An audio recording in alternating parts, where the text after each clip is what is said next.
Roman priest converts to Islam. All praises be to Allah. May blessings and greetings continue to be upon the Messenger of Allah, his family and friends, as well as anyone who follows his sunnah and uses his teachings as guidance until the Day of Judgment. The history of Islam, both past and present, always tells us beautiful examples of people who get guidance. They have such a high spirit in searching for the true religion. For that, they poured out all their souls and sacrificed their precious possessions, so that they were made a parable and as evidence for God over his creatures.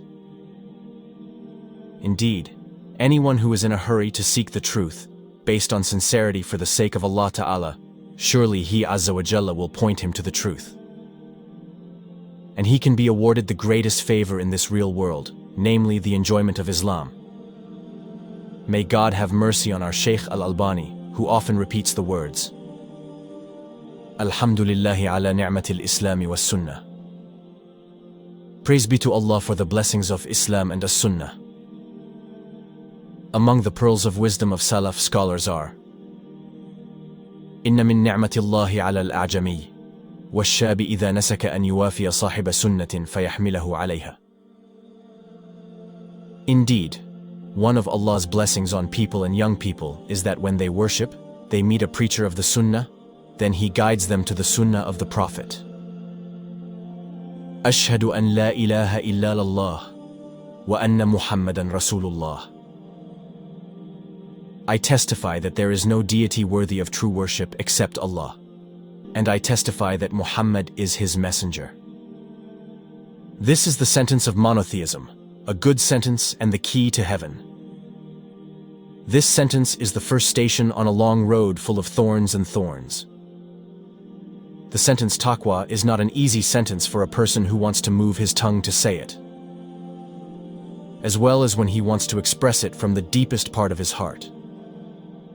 Because when a human being wants to express it from the deepest part of his heart, he must know first that the sentence comes out with the permission of Allah Ta'ala.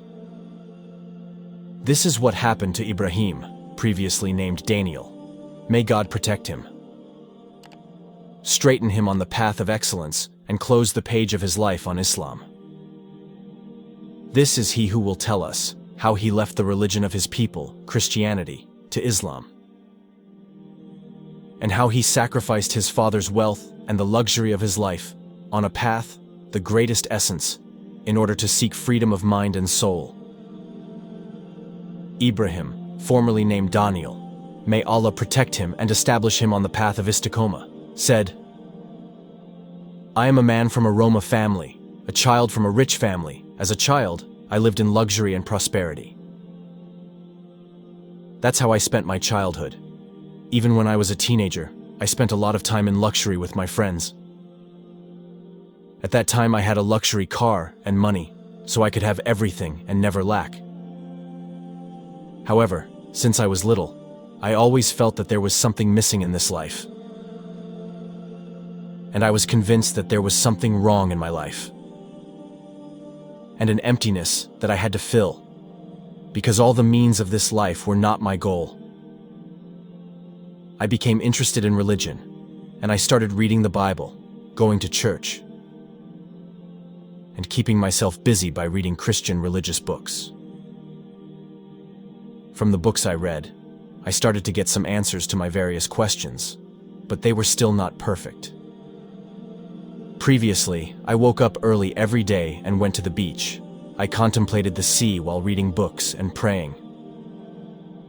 After 2 months of the beginning of my life, I felt determined that I was not able to continue living my life as usual after being religious. At that time, I went to my father and told him that I could not continue working with him. I also went to my mother and brothers and sisters and told them that I had decided to leave them. Then I prepared my bag and got on the train without knowing where I was going, until I arrived at the city of Poland. Then I entered Adir there, then climbed a high mountain. I stayed on the mountain for about a month. I didn't talk to anyone. I just read and prayed. For about 3 years I kept moving from one addir to another. I read and worshipped. In contrast to the priests who couldn't leave their addir, because I never gave a promise to become a priest in one place. A certain addir, and that promise would prevent me from going in and out of it. After that, I decided to travel to various countries, so I started my long journey from Italy, via Slovenia, Hungary, Austria, Romania, Bulgaria, Turkey, Iran, Pakistan, from there to India. I took all of these trips by land.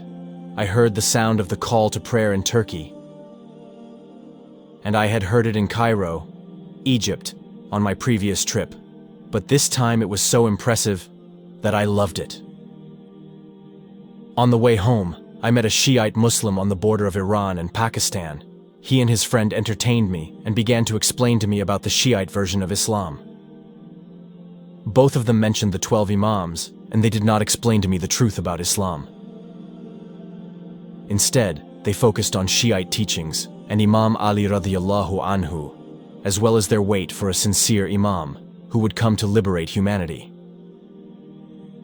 All these discussions did not interest me at all, and I have not received answers to my various questions in search of the essence of truth. The Shiites offered me to study Islam in the Iranian city of Qum for 3 months free of charge, but I chose to continue my journey and left them.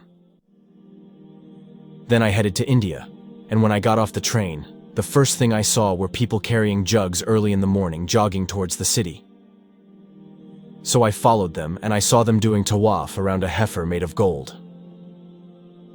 That's when I realized that India was not the place I was looking for. After that, I returned to Italy and was hospitalized for a whole month. I almost died due to the disease I suffered while in India, but Allah saved me, Alhamdulillah. I left the hospital and headed home, and I started to think about the steps I would take after this long journey, so I decided to continue on my path in search of the essence of truth. I returned to Addir and began to live the life of a priest in Addir in Rome. At that time, I was asked by the senior priests there to give sentences and promises. That night, I thought long and hard, and the next day I decided not to make any promises to them, and then I left Addir. I felt there was something pushing me to leave Addir. After that, I headed to Al-Quds because I believe in its holiness. So I started traveling to Al-Quds by land route through various countries, until finally I arrived in Syria, Lebanon, Oman, and Al-Quds. I stayed there a week, then I returned to Italy, so my questions increased. I returned to home, then I opened the Bible. On this occasion, I felt obliged to read the Gospel from the beginning, so I started from the Torah, tracing the stories of the prophets of Israel. At this stage, the true meaning of the apostleship that God sent to him began to become clear in me. I began to feel it until various questions appeared that I had not yet found the answers to. I tried to find answers to these various questions from my library, which was full of books about gospel and Torah. At that moment, I remembered the sound of the call to prayer that I had heard when traveling to various countries, and my knowledge that Muslims believe in one God. There is no worshipper who has the right to be worshipped other than him. And this is what I used to believe, so I made a commitment. I must get to know Islam.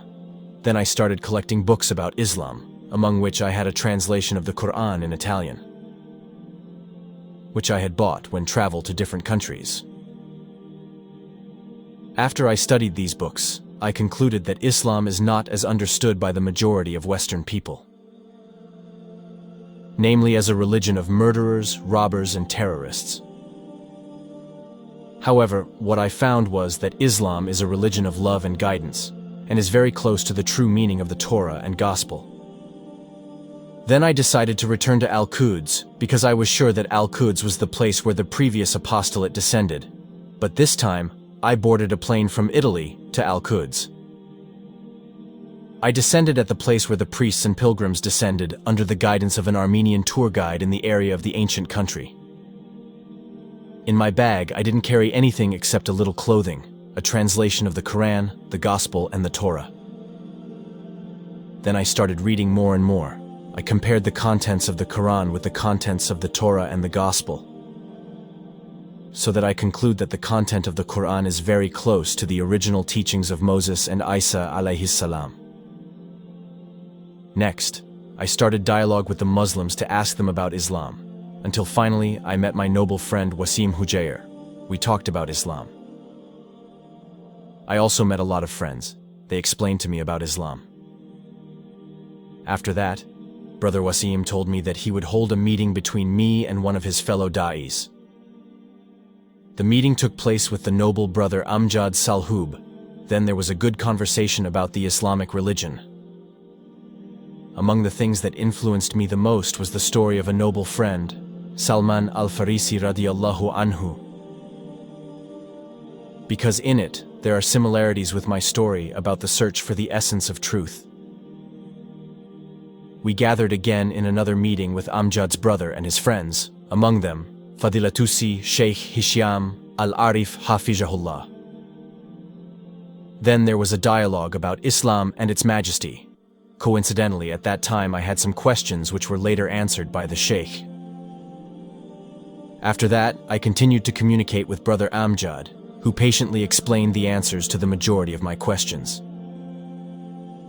At a time like that in front of me, there were two choices. Either I follow the truth or reject it.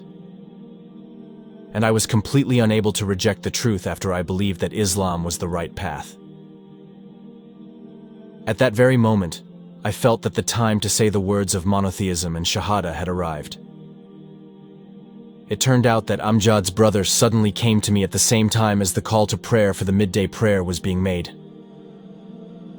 The time has truly arrived, so there is no choice for me but to say, Ashhadu an la ilaha illa Allahu, wa ashhadu anna Muhammadan Rasulullah. I testify that there is no deity worthy of true worship except Allah, and I testify that Muhammad is his messenger. So Brother Amjad immediately embraced you with a friendly hug. While congratulating me on my Islam, then we prostrated in gratitude as an expression of gratitude to God for this blessing. Then I was asked to take a bath and set out for the Al-Aqsa Mosque to perform the noon prayer. In that place after the prayer, I met the congregation with the Shahadat, which is the testimony of the truth and monotheism that God has bestowed upon me. After I found out that anyone who converts to Islam is obliged to be circumcised, then all praise and blessings belong to God. I fulfilled the obligation to be circumcised as a form of imitating the father of the prophets, namely Ibrahim alayhi salam, who was circumcised at the age of 80. That is me. I have started a new life under the auspices of the religion of truth, a religion full of love and light. I always seek religious knowledge from the Book of Allah Ta'ala and the Sunnah of Rasulullah Sallallahu Alaihi Wasallam, according to the way of the Salaf, predecessors of this nation. From among the companions, radiyallahu anhum, and anyone who follows them well until the day of judgment. All praise to Allah for the gift of Islam and As-Sunnah.